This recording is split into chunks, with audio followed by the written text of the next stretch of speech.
कक्षा 10वीं अर्धवार्षिक परीक्षा 2022-23 हिंदी है। दोस्तों यहाँ हमेशा की तरह रियल पेपर आपको दिया जा रहा है, यहाँ दे सकते हैं, क्रमांक दे सकते हैं आप, और टोटल यहाँ 75 अंक आपको मिलेंगे। 23 प्रश्न रहेंगे। कुछ निर्देश दिए हैं, इन निर्देशों को पढ़ लेना है।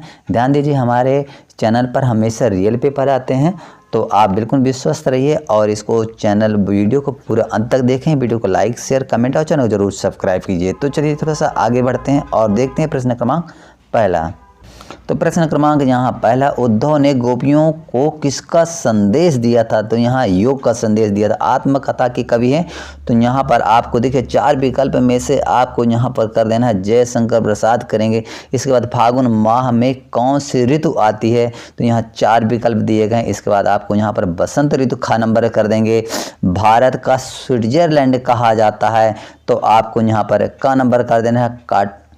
कटाव को कहते हैं। इसके बाद एक से अधिक अर्थ देने वाले शब्द कहलाते हैं, तो ध्यान दीजिएगा अनेकार्थी शब्द कहलाते हैं। घ नंबर इसका सही है। मैं क्या क्यों लिखता हूँ के लेखक का नाम क्या है? तो आपको यहाँ पर सबसे लास्ट घ नंबर अज्ञेय कर देना है। इसके बाद रिक्त स्थान को पूर्ति कीजिए 1 से 6 नंबर, और इसमें यहाँ पर प्रयोगवाद के जनक कहलाते हैं जयशंकर प्रसाद, आपको यहाँ पर कर देना है। प्रयोगवाद के जनक कहलाते हैं ये। दूसरा कामायनी एक है, तो कामायनी एक जो इसका खाली स्थान है, तो यहाँ पर हो जाएगा एक महाकाव्य है। महाकाव्य जिस तरह महाभारत वगैरह महाकाव्य रामायण, इस तरह भी एक महाकाव्य है। सभ्यता का परिणाम क्या होता है? तो सभ्यता का परिणाम हो जाता है संस्कृति। इसको करेंगे चौथे नंबर में। एक कुटिया में घूमता दिखाई देता है। एक कुटिया में घूमता दिखाई देता है, इसका चौथा है। तो चौथे में देखिए सभी 1-1 नंबर के हैं यहाँ पर।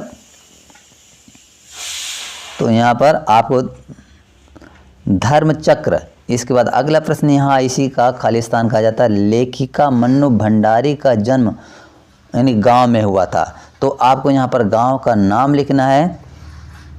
तो यहाँ पर जरूर थोड़ा सा कमेंट में ज़रूर आप बताया करें कि क्या ये आपको कितने प्रश्न के उत्तर सही से मिलते हैं, और आपको रियल पेपर थोड़ा सा हमको ज़रूर बताते। दुख है ना चांद खिला, तो यहाँ पर आपको शरद रात आने पर आप करना है। इसके बाद सही जोड़ी हैं, ये भी 1-1 नंबर के हैं। 24 मात्राओं वाला छंद कहलाता। दोहा में आपको मिला देना है। उल्लू बनाना होता है, मतलब मूर्ख बनाना हो जाता है। आपको यहाँ इसमें 2 नंबर यहाँ से यहाँ मिला देंगे। कौशिक तीसरा नंबर में जो कौशिक हो जाता है, इसको आपको लिखा देना है विश्वामित्र से। 3 नंबर हमने यहाँ पर लिखा है। चौथा नंबर क्रियाकर्ता के अनुसार, तो यहाँ कर्तवाच्य चौथे नंबर में। अब 5वां नंबर नवाब साहब ने, तो यहाँ 5वें नंबर में आपको करना नवाब साहब ने 2 खीरे खरीदे, 5 नंबर। 6 नंबर में संस्कृति, जो संस्कृति हो जाता है, तो यहाँ बंधक आनंद कौशल्या, इसको 6 नंबर। इस तरह करके आपको 6 नंबर यहाँ मिल जाते हैं। एक वाक्य में उत्तर लिखे। दोस्तों ये भी 1-1 नंबर के 6 प्रश्न यहाँ पर हैं। जापान के हिरोशिमा में कौन सा बम गिराया गया था? तो परमाणु बम। आपको यहाँ परमाणु कर देंगे और बम लिखा ही है। इसके बाद उपमा अलंकार के कितने अंग होते हैं? तो 4 कर देंगे। मानव संस्कृति किस प्रकार की है? मानव संस्कृति जो है किस प्रकार की है?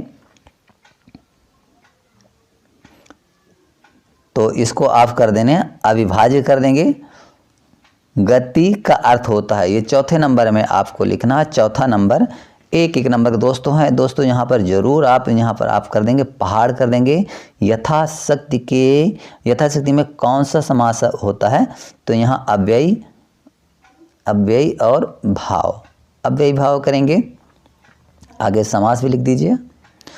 और हाथ मलना का अर्थ होता है दोस्तों, चूँकि ये एक मुहावरा होता है, यानी पछताना होता है, तो थोड़ा सा यहाँ पर आप यहाँ लिख देंगे पछताना या पछतावा करना होता है, या पछताना, जो भी करना चाहें इसको लिख देंगे। 5वें नंबर में दोस्तों हम चलते हैं यहाँ सत्य असत्य।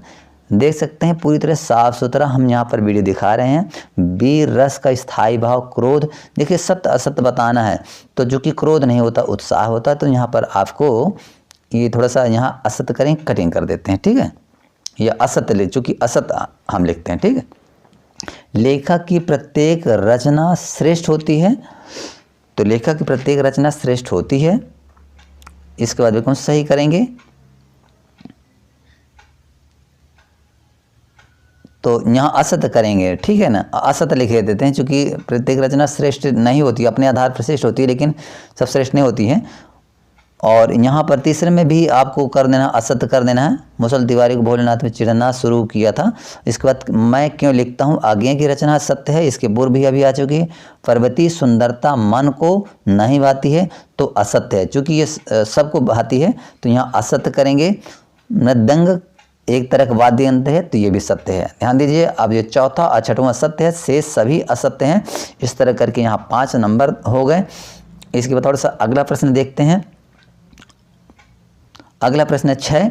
यहाँ अब 2-2 नंबर शुरू हो जाते हैं। देखिए, अथवा वाले हैं। गोपियों द्वारा उद्धव को भाग्यवान कहने में क्या व्यंग निहित है। और इसी तरह 7वां है, 7वां भी अथवा में दिया है। कब निराला बादल में फुहार रिमझिम था, यानी ये पूरा है थोड़ा। इसके बाद रीत काल की प्रमुख 2 विशेषताएं लिखना है, 2 नंबर। अथवा प्रगतिवादी काव्य की 2 विशेषताएं लिखिए। सूर्यकांत, ये 9वें नंबर में, सूर्यकांत त्रिपाठी निराला अथवा नागार्जुन की काव्यगत विशेषताएं निम्नांकित बिंदु में लिखना है। 2 रचनाएं लिखना है, 2 भाव पक्ष की विशेषताएं लिखना है। अथवा पाठ पुस्तक या मुक्तक में कोई अंतर लिखना है, या शांत रस की परिभाषा देना है। छंद किसे कहते हैं, कितने प्रकार के होते हैं, या अथवा ये पुनरुक्ति वाला लिख देना है। 12 नंबर नाटक और एकांकी में 2 आपको अंतर लिखना है, या कहानी किसे कहते हैं, ये 2 नंबर के हैं, ये 12 नंबर में हो जाता है। इसके बाद देखते हैं 13 नंबर, सेनानी ना होते भी चश्मे वाले को लोग कैप्टन क्यों कहते हैं, ये 2 नंबर। अथवा बिस्मिल्लाह खां की शहनाई, इसमें तीसरा नंबर है। लेखिका मनु भंडारी के बारे में लिखना है, या व्यक्तिगत किन किन 2 व्यक्तियों के रूप में प्रभाव बढ़ा है। इसके बाद इसको लिख सकते हैं, सुई धागे का आविष्कार के बारे में। 15वां नंबर, स्वयं प्रकाश अथवा मनु भंडारी का साहित्य परिचय निम्नलिखित बिंदुओं पर देना है, 2 रचनाएं और भाषा शरीर, 2 नंबर आपको मिलने वाले हैं यहाँ पर। 16 नंबर है, निम्नलिखित वाक्यांशों के लिए 1-1 शब्द लिखना है, ये 2 में से आपको 1 करना है। इसके बाद 17 नंबर है, संधि एवं समास में कोई 3 अंतर लिखना है। और यहाँ 18 नंबर देखेंगे, 3 नंबर के हैं। और इसकी थोड़ा सा और पेज पलटाइए, और पेज के बाद आपको यहाँ पर अगला प्रश्न आ जाता है दोस्तों। यहाँ पर 19 नंबर है, 19 नंबर प्रश्न है, ये भी 3 नंबर का है। इसको थोड़ा सा करेंगे। इसके बाद यहाँ पर 20 नंबर देखते हैं, 20 में भी 3 नंबर का दिया है निम्नलिखित। और 21 नंबर है, निम्नलिखित अपठित गद्यांश के बारे में आपको लिखना है। इसके बाद यहाँ पर अगला हो गया प्रश्न 21 के बाद 22 नंबर है। यहाँ पर अपने विद्यालय के प्राचार्य को शुल्क मुक्त के लिए 4 नंबर का, या वार्षिक परीक्षा की तैयारी की जानकारी देते हुए पिताजी को एक पत्र लिखना है।